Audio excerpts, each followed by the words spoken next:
Hello everyone, welcome back to my YouTube channel USP classes. तो आज के इस लेक्चर में हम क्लास 12th का इलेक्ट्रोस्टैटिक का first chapter electric charges and fields के न्यूमेरिकल स्टडी करेंगे। ठीक है जी। दो न्यूमेरिकल्स हम फर्स्ट एंड सेकंड इससे पहले एक लेक्चर में कर चुके हैं। तो आज जो नेक्स्ट हमारा जो क्वेश्चन है वो है 1.3। ठीक है जी। तो क्या है ये क्वेश्चन? बोलता है check that the ratio K E square upon G M E M P is a dimensionless. सबसे पहले आपको चेक करना है कि ये डायमेंशनलेस है, कि इसके कोई डायमेंशंस नहीं है। डायमेंशंस नहीं का मतलब ये एक हमारे पास नंबर है। ठीक है, सिंपल। नेक्स्ट बोलता है look up a table of physical constant. फिर आपने फिजिकल कांस्टेंट का टेबल देखना है। ठीक है, अगर आपको डायरेक्ट वैल्यूज याद है डायरेक्ट सब्स्टिट्यूट कर दो, नहीं तो आप टेबल से के का वैल्यू, ई का वैल्यू, जी का वैल्यू, एम का मास ऑफ इलेक्ट्रॉन का वैल्यू, मास ऑफ प्रोटॉन का वैल्यू देखो टेबल से, यहाँ पे सब्स्टिट्यूट करो, फिर रेशियो निकालो, देखो क्या आता है। ठीक है जी। फिर वो रेशियो निकालना है, उसकी वैल्यू निकालेंगे। तो what does this ratio signify, और ये रेशियो बताती क्या हमें, इस रेशियो से हमें पता क्या चलता है। तो ये आपको 3 क्वेश्चन यहाँ पूछे हैं, तो करते हैं अब इसका सोल्यूशन। देखिए सोल्यूशन में क्या है, सबसे पहले चेक करना है, तो चेक ही कर लेते हैं। चेक करेंगे कि ये डायमेंशनलेस है। K E square upon G M E M P. तो जब आपको डायमेंशंस निकालनी है तो आपको इसकी वैल्यू लेने की जरूरत नहीं है। जैसे के का वैल्यू हमें पता है 9 इंटू 10⁻⁹ होता है, तो मैं इस वैल्यू को इग्नोर करूंगा। क्यों? क्योंकि मुझे निकालनी है डायमेंशंस। तो डायमेंशंस के लिए आप नंबर्स या उसका जो वैल्यू होता है किसी भी फिजिकल कांस्टेंट का, वो सब्स्टिट्यूट नहीं करेंगे। तो आप पुट करेंगे इसके यूनिट्स। ठीक है, तो के यूनिट्स क्या होते हैं? 9 इंटू 10⁻⁹ न्यूटन मीटर स्क्वायर पर कूलम स्क्वायर। ठीक है जी। तो पहले हम इसके यूनिट्स लिख देते हैं। क्या आएंगे? सबसे पहले के का वैल्यू डाल रहा हूं मैं, वैल्यू यह आएगा न्यूटन मीटर स्क्वायर पर कूलम स्क्वायर। ठीक है जी। फिर आ गया नेक्स्ट ई स्क्वायर।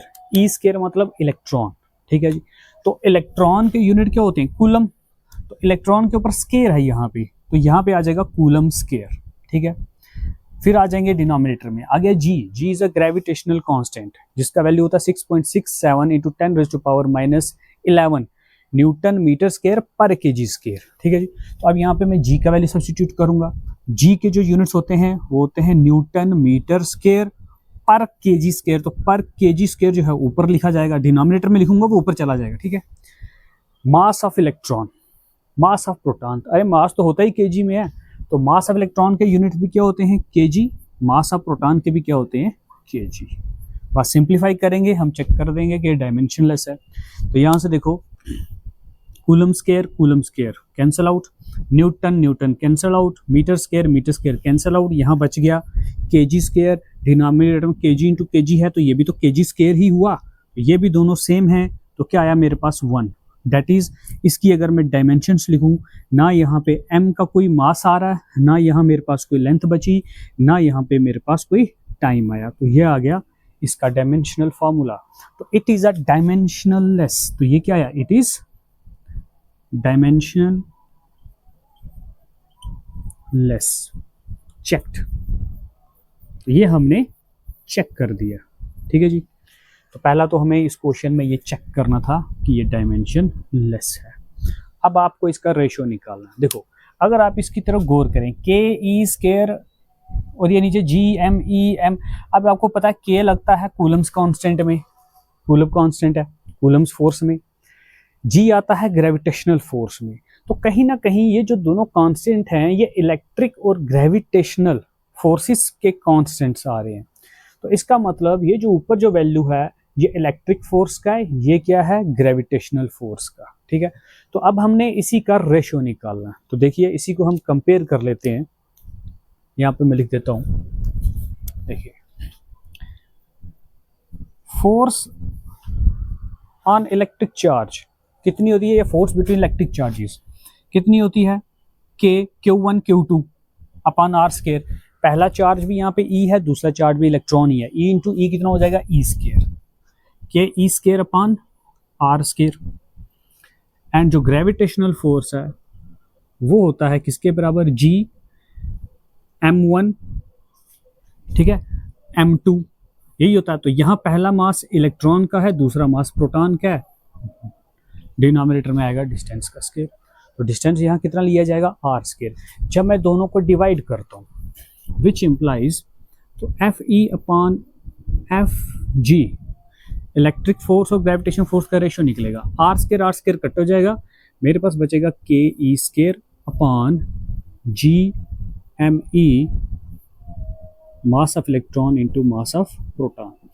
तो अब हम क्या करेंगे, के का वैल्यू, ई का वैल्यू, जी का value, mass of electron, mass of proton, सारे वैल्यूज यहाँ पे सब्स्टिट्यूट करेंगे। ठीक है, टन बाई टन का वैल्यूज यहाँ पे सब्स्टिट्यूट करेंगे। देखिए के हमारे पास आ गया 9 इंटू 10 रेज टू पावर 9। ठीक है, ई इलेक्ट्रॉन का होता है 1.6 इंटू 10 रेज टू पावर -19। ऊपर स्केयर है तो स्केयर कर दो, डिवाइडेड बाय ग्रेविटेशनल कांस्टेंट का वैल्यू डालेंगे 6.67 into 10 raise to power -11। Mass of electron substitute करेंगे, इलेक्ट्रॉन का मास होता है 9.1 into 10 raise to power -31 kg and mass of proton होता है 1.67 into 10 raise to power -27 kg। ठीक है जी, ये सारे वैल्यूज हमने यहाँ सब्स्टिट्यूट कर दिए। तो अब हम क्या करेंगे, इसको थोड़ा सिंप्लीफाई करेंगे, रिजल्ट की तरफ जाते हैं। देखिए क्या आएगा, इसको ऐसे लिखते हैं 10 रेज टू पावर 9 इंटू, इसके ऊपर स्केयर है तो इसको दो बार लिख दो, 1.6 into 10 raise to power -19 into 1.6 into 10 raise to power -19 divided by 6.67। सारे नंबर्स मैं पहले अलग कर देता हूँ। ठीक है, देखो कौन कौन से, ये वैल्यू और ये वैल्यू, क्योंकि यहाँ पे इनको मैं सेपरेटली पहले लिख देता हूँ, इंटू 9.1 इंटू 1.67 इंटू, और ये जो पावर में बच गए 10 की पावर -11, 10 की पावर -31, 10 की पावर -27, तो बेस सबका सेम है तो पावर ऐड हो जाएगी। तो यहाँ आ जाएगा मेरे पास 10 की पावर -11 -31 -27। तो थोड़ा इसको सिंप्लीफाई करते हैं आगे। नेक्स्ट आएगा 9 इंटू, ये 1.6 पहले लिख लें, इंटू 1.6 ये भी है पहले लिख लेते हैं, इंटू अब 10 की पावर वाले बेस सेम पावर ऐड कर देते हैं, 9 -19 -19, 9 -19 -19। तो डिनोमिनेटर में मेरे पास क्या आ जाएगा, 6.67 into 9.1 into 1.67 into 10 raise to power, देखो 7 8 9, 2 + 1 3 + 1 4, 7 8 9, 5 1 6, 69 -69। ठीक है, 1.6 इंटू 1.6 कितना हुआ, 16 इंटू 16 256, 2.56, 9 इंटू 2.56 बन जाएगा ये, इंटू यहाँ पे 10 की पावर कितनी आ जाएगी, 9 में से 19 के तो बचे -10, -10 एंड -19 हो गया मेरे पास -10 -19 -39। ठीक है, डिनोमिनेटर में मेरे पास ये वैल्यूज बच गए, इसको भी आप मल्टीप्लाई कर सकते हैं, नहीं तो इसको पहले मल्टीप्लाई कर लो, 0.1 into 1.67 into 10 raise to power, मैं एक काम करता हूँ, ये 10 की पावर -69 जो डिनोमिनेटर में, इसको उठाकर न्यूमिनेटर में ले जाते हैं, तो ये न्यूमिनेटर में चली जाएगी 10 की पावर +69 हो जाएगी। ठीक है जी, पता चला यहाँ तक। तो डिनोमिनेटर से मैं कहाँ ले गया पावर को, न्यूमिनेटर में। अब इस पे वैल्यूज ये जो है मल्टीप्लाई करते हैं और फाइनल रिजल्ट देखते हैं क्या आता है हमारे पास। देखो अब 9 को 2.56 से मल्टीप्लाई करेंगे तो 9 इंटू 6 चला गया हमारा, देखो 9 को 2.56 से मल्टीप्लाई करेंगे आएगा 23.04। ठीक है जी, ये आ जाएगा value, into 10 raise to power, या मैंने 39 लिखा था पहले, एक्चुअली ये 29 आता है यहाँ पे। ठीक है, तो 69 में से 29 के तो बचे 40, ये आ गया 40। डिनोमिनेटर में 9.1 को मल्टीप्लाई करेंगे 1.67 से, आप मल्टीप्लाई करोगे आपका रिजल्ट आएगा 15.19, ये आएगा 6.67 इंटू, इन दोनों को अगर मैं मल्टीप्लाई करूं आएगा 15.19। ठीक है जी। अब इन दोनों को मल्टीप्लाई करेंगे आपस में, चाहे यहाँ लिख देता हूँ, है स्पेस, यह आएगा 23.04 इंटू 10⁻40 डिवाइडेड बाय, अगर मैं इन दोनों को आपस में मल्टीप्लाई करूँ आएगा 101.36, ठीक है जी। अब इन दोनों को डिवाइड करेंगे, तो यहाँ कर देते हैं, तो 2304 को 101.36 से डिवाइड करोगे तो 0 से छोटा ही आंसर आएगा। तो ये मेरे पास रिजल्ट आ जाएगा, लेफ्ट साइड यही है, मतलब FE/FG, इसका वैल्यू आ जाएगा 0.227, ठीक है जी, इंटू 10⁻40। इसको स्टैंडर्ड में कन्वर्ट कर देते हैं, FG स्टैंडर्ड में करेंगे तो यहाँ से एक 0 घटाएंगे, ये यहाँ पे चला जाएगा 2.27 इंटू 10⁻39। तो ये दोनों का रेशियो आ गया, ये भी फोर्स है, ये भी फोर्स है, तो इसके कोई यूनिट नहीं होंगे, ठीक है ना। तो ये भी एक नंबर आ गया मेरे पास। अब लिखनी है इसकी सिग्निफिकेशन, ये सिग्निफाई क्या करता है, ठीक है। अब करेंगे इसकी सिग्निफिकेशन। देखो इसकी सिग्निफिकेशन क्या है, अगर मैं FG को यहां भेजूं, FE बराबर आएगा 2.27 इंटू 10⁻39। FG को यहां भेजूंगा तो इधर आके मल्टीप्लाई होगा। इसका मतलब इलेक्ट्रिक फोर्स जो होती है ग्रेविटेशनल फोर्स से इतनी ज्यादा है, कितनी, इस 2.27 इंटू 10⁻39 टाइम्स ग्रेविटेशनल फोर्स से इलेक्ट्रिक फोर्स ज्यादा होती है। मतलब दो चार्जेस के बीच में फोर्स ज्यादा होती है एज कंपेयर टू दो मासिस के बीच में, ठीक है, जिनका डिस्टेंस हमने सेम रखा हो। तो क्या सिग्निफिकेशन आई, यहां से हमें ये पता चलता है FE is very very greater than FG। That is, आप इसको स्टेटमेंट में भी लिख सकते हो, electrical force is very larger than gravitational force। तो जो इलेक्ट्रिकल फोर्स है चार्जेस के बीच में as compared to gravitational force between two masses at same distance बहुत ही ज्यादा होती है, is large, very very large. तो ये थी इसकी सिग्निफिकेशन। देखिए अब नेक्स्ट क्वेश्चन है हमारे पास, explain the meaning of the statement electric charge of a body is quantised. पहले तो इस स्टेटमेंट को डिफाइन करेंगे, एक्सप्लेन करना है, मतलब क्वांटाइजेशन ऑफ चार्ज, प्रॉपर्टी तो पड़ी है, चार्ज इज क्वांटाइज्ड, उसी को एक्सप्लेन करना है। और फिर बताना है जब हम मैक्रोस्कोपिक पे very large amount of the charge लेते हैं तो उस टाइम पे हम ये जो क्वांटाइजेशन ऑफ चार्ज है इसको इग्नोर करते हैं, ठीक है जी। देखिए पहले हम फर्स्ट पार्ट का रिजल्ट लिखेंगे। देखो चार्ज जब किसी भी बॉडी पे आता है, what is quantization of charge, जब भी चार्ज किसी बॉडी में आएगा तो पैकेट्स की फॉर्म में आता है। मतलब एक इलेक्ट्रॉन के ट्रांसफर होने से कितना चार्ज आएगा, दो के ट्रांसफर होने से कितना होगा, ये सारे पैकेट्स में चार्जेस आते हैं। तो क्वांटाइजेशन ऑफ चार्ज क्या होता है, Q is equal two plus minus NE। मतलब E है यहाँ पे इलेक्ट्रॉनिक चार्ज, देखिए E क्या आ गया मेरे पास, इलेक्ट्रॉनिक चार्ज, और E का वैल्यू होता है 1.6 10⁻⁻19 कूलम। देखो अगर किसी बॉडी, अगर N का वैल्यू यहाँ पे देखो, N का जो वैल्यू होता है वो होता है 1 2 3 एंड सो ऑन, ठीक है। अगर एक इलेक्ट्रॉन ट्रांसफर होगा तो बॉडी पे इतना चार्ज आएगा, दो इलेक्ट्रॉन ट्रांसफर होंगे तो इसको 1.6 को 2 से मल्टीप्लाई कर लो, 3.2 इंटू 10⁻⁻19 कूलम चार्ज आ जाएगा। 3 इलेक्ट्रॉन ट्रांसफर होंगे, अगर 3 इलेक्ट्रॉन के ट्रांसफर होने से 16 इंटू 3 4.8 इंटू 10⁻⁻19 कूलम। देखो ये पैकेट 3 इलेक्ट्रॉन ट्रांसफर होने से इतना चार्ज आएगा, 2 इलेक्ट्रॉन के ट्रांसफर से इतना चार्ज आएगा, 1 इलेक्ट्रॉन के ट्रांसफर से इतना चार्ज आएगा। तो ये पैकेट्स ही तो आ रहे हैं, इसी को तो कहते हैं क्वांटाइजेशन ऑफ चार्ज। जब भी चार्ज किसी बॉडी पे आता है तो वो छोटे छोटे पैकेट्स में आता है, ठीक है जी। इंटीग्रल मल्टीपल होता है बेसिक चार्ज का। तो बेसिक चार्ज होता है हमारा इलेक्ट्रॉनिक चार्ज, क्या, चार्ज ऑन इलेक्ट्रॉन, जो एक इलेक्ट्रॉन का चार्ज है उसको बेसिक चार्ज बोलते हैं। तो जो टोटल चार्ज होगा बॉडी का वो इंटीग्रल मल्टीपल होगा बेसिक चार्ज का। तो इंटीग्रल मल्टीपल मतलब किसके साथ मल्टीप्लाई करना है, 1 electron, 2 electron, 3 electron, 4 electron, 6 electron.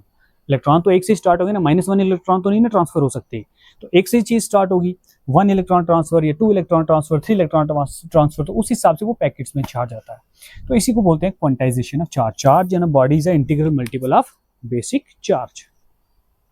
Second बोलता है कि ये जो क्वांटाइजेशन ऑफ चार्ज है हम इसको इग्नोर करते हैं जब हम मैक्रोस्कोपिक में बोल दिया large scale charges. Large scale charges का मतलब हो गया कि किसी बॉडी पे कितना चार्ज ट्रांसफर हो रहा है, 10 की पावर 60, ये बहुत बड़ा नंबर है। अगर इतना चार्ज अगर ट्रांसफर हो रहा है तो उसके सामने एक इलेक्ट्रॉन के चार्ज का क्या ही वैल्यू होगा, 1 इलेक्ट्रॉन का चार्ज इतना होता है। तो देखो जब 10 की पावर 60 इलेक्ट्रॉन ट्रांसफर हुए, 10 की पावर 60 इलेक्ट्रॉन्स ट्रांसफर हुए, तो उस टाइम ये वाली वैल्यूज जो है वो ज्यादा इस लार्ज वैल्यू को ज्यादा इस पे इफेक्ट नहीं डालती टोटल वैल्यूज पे। तो इसका अप्रॉक्सीमेटली आंसर इसी के पास ही रहेगा। 10 की power 60 is a very very large number of electrons. तो उस केस में हम ये जो क्वांटाइजेशन है उसको इग्नोर करते हैं। देखो मैक्रोस्कोपिक लेवल पे जो n है वेरी लार्ज होगा।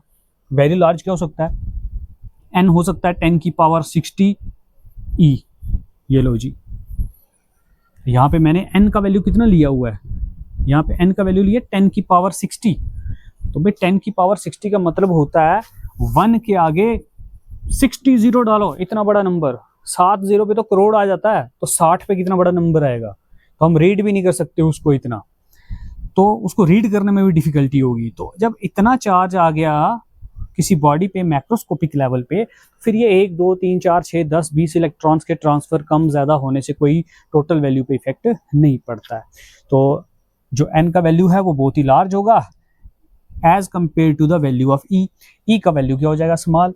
तो इसीलिए ये जो टोटल चार्ज का जो वैल्यू होता है उस पर कोई इफेक्ट नहीं पड़ता है e का, ठीक है ना, क्वांटाइजेशन का चार्ज का 1 2 4 इलेक्ट्रॉन को, इसलिए हम इसको क्या कर देते हैं, इग्नोर। देखिए नेक्स्ट क्वेश्चन है स्क्रीन पे, बोलता है when a glass rod rubbed with the silk cloth charge appears on both. जब भी हम ग्लास रॉड को रब करेंगे किसी सिल्क के कपड़े के साथ, दोनों पे चार्ज आ जाएगा। यही फेनामिना आप कोई भी दो बॉडीज ले सकते हो, ठीक है, सिमिलर बॉडी। ये नहीं है कि मैं सिल्क को आयरन के साथ रब करूंगा तो भी चार्ज का ट्रांसफर होगा, ऐसा नहीं है। हमेशा पेयर्स होते हैं कुछ जिनमें transfer of electrons take place होता है। स्टोन के साथ मैं बोर्ड को रब कर दूं, मैं बोलूं जी स्टोन से इलेक्ट्रॉन्स बोर्ड में चले गए या बोर्ड से स्टोन में आ गए, ऐसा नहीं होता है। तो ये कुछ स्पेसिफिक ऑब्जेक्ट्स के हमने पेयर्स बनाए होते हैं। तो ग्लास रॉड के साथ हमने सिल्क को रब करना होता है, इबोनाइट रॉड के साथ फर का कॉम्बिनेशन होता है। तो सेम फेनामिना हमें दूसरे अदर पेयर्स ऑफ बॉडीज में भी देखने को मिलता है। कहने का मतलब अगर मैं कोई और भी दो बॉडीज का कोई पेयर लूं सिमिलर, तो उनमें भी क्या होगा कि दोनों पे चार्ज आ जाएगा। तो ये जो ऑब्जर्वेशन बोली है आपने, ये मिलती जुलती है, ये इनकंसिस्टेंट है, ये इसको एक्सप्लेन करती है law of conservation of charge को। तो इसको समझाओ थोड़ा, एक्सप्लेन करना है इसको कि यहाँ पे law of conservation of charge hold करता है। देखिए ये है मेरे पास ग्लास रॉड, ठीक है जी आर लिख देता हूं। जब इसको मैं किसी सिल्क के कपड़े के साथ रब करूंगा, ठीक है, ये सिल्क क्लॉथ आ गया मेरे पास।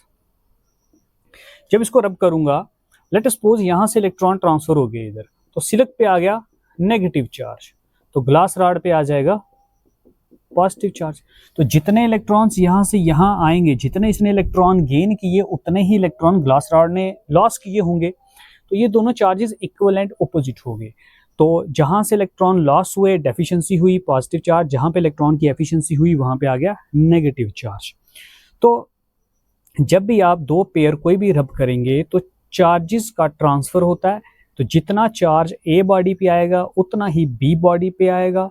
तो यहाँ पे चार्ज ना ही क्रिएट हो रहा है ना ही डिस्ट्रॉय हो रहा है। तो अगर चार्ज क्रिएट नहीं हो रहा, डिस्ट्रॉय नहीं हो रहा, तो क्या हो रहा है, ट्रांसमिट हो रहा है। तो चार्ज तो उतना ही है ना टोटल। रब करने से पहले दोनों बॉडी न्यूट्रल थी, जीरो चार्ज। अब दोनों को जब हमने आपस में रब किया तो अभी भी इन दोनों के चार्जेस को प्लस करोगे तो तब भी जीरो आएगा। अगर इस पे लेट सपोज हम बात कर लेते हैं, इस पे है -4 कूलम चार्ज, इस पे होगा +4 कूलम चार्ज, इस पे है -4 कूलम चार्ज, तो दोनों को ऐड करोगे तो जीरो ही आएगा, ठीक है।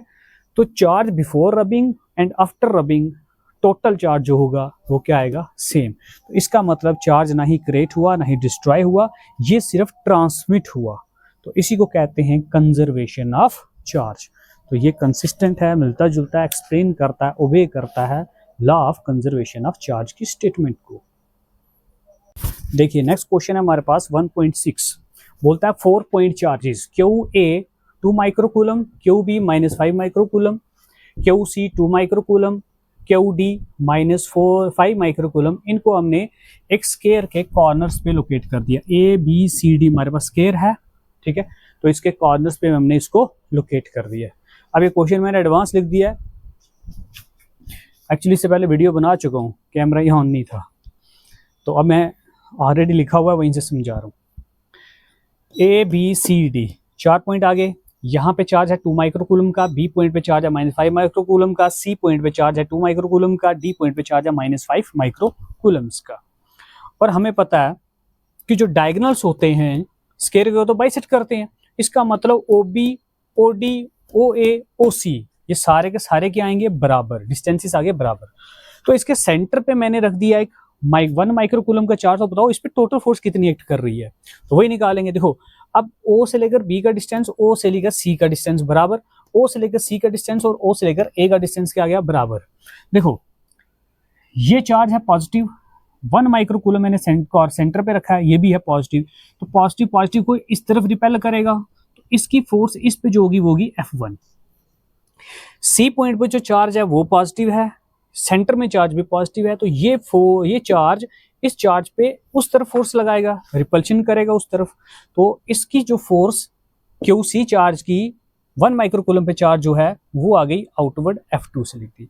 दोनों का डिस्टेंस सेम है, दोनों का चार्ज भी सेम है, तो इसका मतलब इस पे टोटल फोर्स भी क्या होगी सेम, मतलब F1 और F2 इक्वल हो जाएंगे, F1 और F2 बराबर हो जाएंगे। तो F2 को लेफ्ट साइड ले जाओ, F1 - F2 कितना हो जाएगा 0। इसका मतलब दोनों फोर्सेस का सम इक्वल एंड ऑपोजिट है, तो दोनों का सम कितना आएगा 0 आएगा।